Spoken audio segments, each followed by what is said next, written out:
आता या बुलेटिनमध्ये बघूयात 25 मिनिटं 50 बातम्या. एकनाथ शिंदे काँग्रेसमध्ये जाणार होते असा मोठा गौप्यस्फोट संजय राऊतांनी केला. या संदर्भात पृथ्वीराज चव्हाणांना विचारा.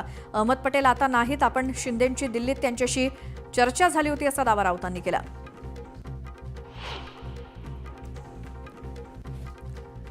एकनाथ शिंदेंचा भगव्याशी काहीही संबंध नाही, त्यांच्या हाती भाजपचा झेंडा आहे. अजित पवार आणि एकनाथ शिंदे भाजपच्या ताटाखालची मांजरं आहेत अशी टीका संजय राऊतांनी केली. राजकारणातले रुसवे फुगवे आदळआपट सुरू आहे. नाना पटोलेंनी लवकर भांडं वाजवलं, थोडं थांबायला हवं होतं असं खासदार संजय राऊत म्हणाले. नाना पटोलेंच्या ऑफरवरती विजय वडेट्टीवारांनी प्रतिक्रिया दिली. राजकारणात कोणीच कोणाचा मित्र नसतो, शत्रू नसतो, वेळेप्रमाणे राजकारण चालतं असं वडेट्टीवार म्हणाले. उद्या काय वाढून ठेवले हे आत्ता सांगता येणार नाही असं वडेट्टीवारांनी म्हटलं. नितेश राणे संधी साधू माणूस आहे, त्याला योगी व्हायचंय की काय बनायचंय माहिती नाही. मात्र भाजपच्या काही प्रस्थापित नेत्यांसाठी नितेश राणेंचं हे असं बोलणं धोक्याची घंटा आहे अशी टीका विजय वडेट्टीवारांनी केली. शेतकरी आत्महत्येत महाराष्ट्र क्रमांक 1 वरती गेलाय. शेतकऱ्यांना कर्जमाफी करायची आवश्यकता आहे. शेतमालाला भाव मिळत नाही, त्यामुळे कर्जमाफी मिळाली पाहिजे अशी मागणी विजय वडेट्टीवारांनी केली. बीड जिल्ह्याला मी अनेक वर्ष ओळखतो, पण आज जी बीडची अवस्था आहे ती कधीही नव्हती. दुर्दैवानं काही लोकांनी सत्तेचा गैरवापर करण्याची भूमिका घेतली अशी टीका शरद पवारांनी केली. बीडमध्ये पूर्वीचे दिवस कसे येतील याची काळजी सरकारनं घ्यावी असं पवार म्हणाले. नाशिकच्या हिंदू खाटीक समाजानं मंत्री नितेश राणेंच्या निर्णयाला झटका दिला. हलाल पद्धतीनंच मटण विकण्याचा निर्धार खाटीक समाजानं केला, तर खाटीक समाजाला कुठल्याही प्रमाणपत्राची गरज नाही अशी भूमिका खाटीक समाजाच्या बैठकीत घेण्यात आली.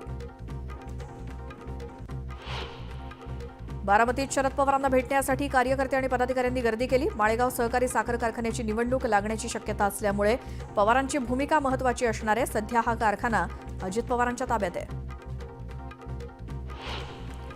योगेंद्र पवारांनी गोविंद बागेत शरद पवारांची भेट घेतली. माळेगाव सहकारी साखर कारखान्याच्या निवडणुकीसंदर्भात चर्चा झाल्याची शक्यता आहे. निवडणुकीकरता योगेंद्र पवार नेतृत्व करणार का याकडे सर्वांचं लक्ष लागलंय.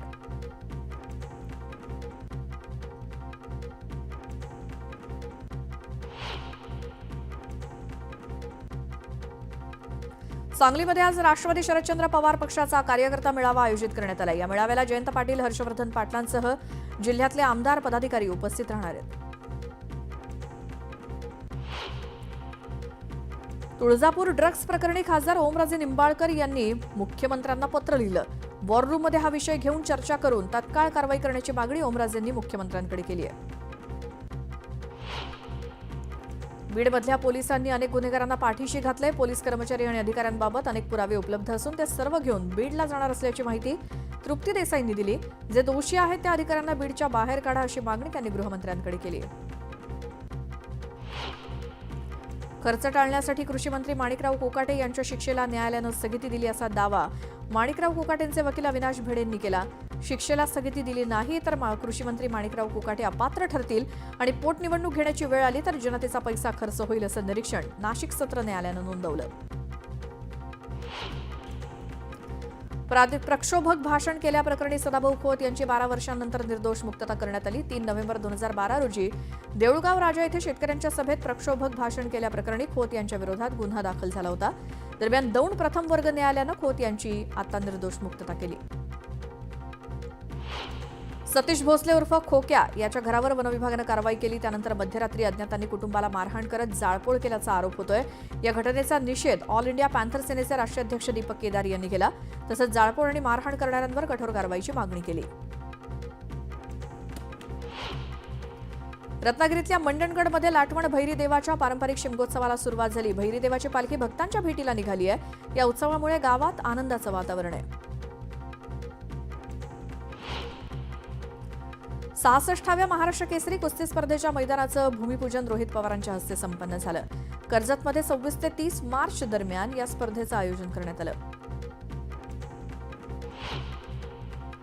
अहिल्यानगरच्या महाराष्ट्र केसरी स्पर्धेत पैलवानांवरती अन्याय झाला होता, मात्र कर्जतच्या स्पर्धेत अन्याय होणार नाही अशी प्रतिक्रिया रोहित पवारांनी दिली. या स्पर्धेत राजकारण होणार नाही असं पवार म्हणाले.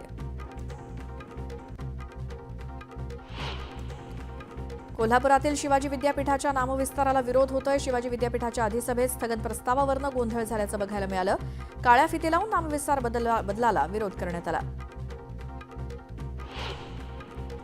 अहिल्यानगर जिल्ह्यातील राहता बाजार समितीच्या स्वतःच्या पहिल्या पशुखाद्य निर्मिती कारखान्याचं भूमिपूजन करण्यात आलं. मंत्री राधाकृष्ण विखे पाटील यांच्या हस्ते भूमिपूजन संपन्न झालं. बुलढाण्यातील शेतकऱ्याच्या आत्महत्येवर राधाकृष्ण विखे पाटलांनी प्रतिक्रिया दिली. या प्रकरणाची सरकारकडून चौकशी केली जाईल. गावांना पाणी उपलब्ध झालंच पाहिजे. त्यांच्या अपेक्षा पूर्ण करण्याचा नक्की प्रयत्न करणार असं विखे पाटील म्हणाले.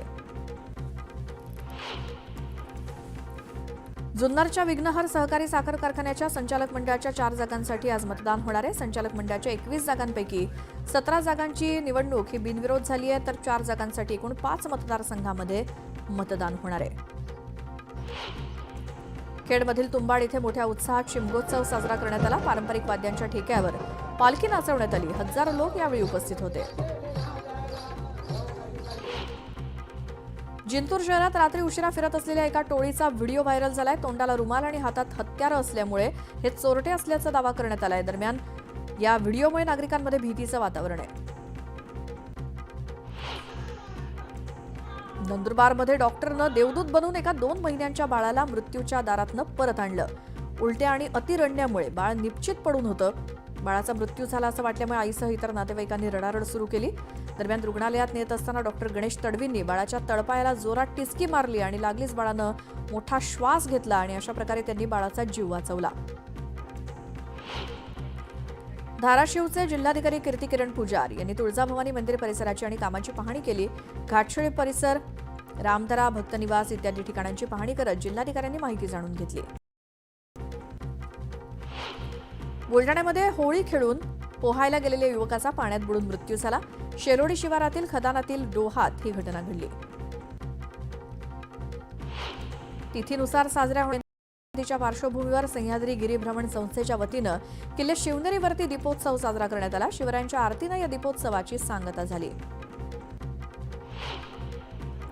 सोलापूर जिल्ह्यातील अक्कलकोट तीर्थक्षेत्र विकास आराखड्यासाठी 368.71 कोटी रुपये खर्चाला उपमुख्यमंत्री एकनाथ शिंदे यांच्या अध्यक्षतेखालील शिखर समितीनं मान्यता दिली. अक्कलकोटचे आमदार सचिन कल्याण शेट्टी यांच्या अनेक वर्षांपासूनच्या प्रयत्नांना यश आलं.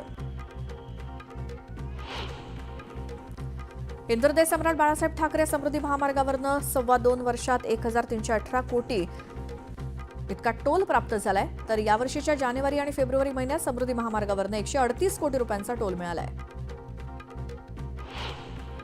आजपासून देवाच्या पालख्या भक्तांच्या भेटीसाठी निघाल्यात. कोकणात काठीच्या रूपानं 5 देवांच्या एकत्र भेटीची परंपरा आहे. नागपूर रत्नागिरी महामार्गाच्या कामाविरोधात स्वाभिमानी शेतकरी संघटनेनं आंदोलन पुकारलं. आंदोलनापूर्वी पोलिसांना राजू शेट्टी आणि कार्यकर्त्यांना पोलिसांनी ताब्यात घेतलं. मिरज तालुक्यातील सलगर इथे एका माकडानं धुमाकूळ घातला. माकडानं 6 जणांना चावा घेतला. मात्र माकडाला पकडण्यात वनविभाग अपयशी ठरलाय. सांगलीच्या मिरजेतील गुलमोहर कॉलनीमध्ये एकाच ठिकाणी 4 विषारी साप आढळले. रेस्क्यू टीमकडून सुरक्षितपणे 4 विषारी सापांचं रेस्क्यू करण्यात आलं. पुणे शहरातील जुन्या जलवाहिन्यांची तपासणी रोबोच्या माध्यमातून करण्याचा निर्णय महापालिकेने घेतलाय. त्यामुळे जलवाहिनीमध्ये होणारी गळती, अनधिकृत अधिकृत नळजोड याची संपूर्ण माहिती पाणी पुरवठा विभागाला मिळणार आहे. तुळजापूर तालुक्यातील ग्रामपंचायत सार्वत्रिक निवडणुकीमध्ये राखीव जागांवर निवडून 97 सदस्यांना अपात्र ठरवण्यात आलं. जात वैधता प्रमाणपत्र विहित कालावधीत सादर केलं नसल्यामुळे जिल्हाधिकाऱ्यांनी सदस्यांना अपात्र ठरवलं.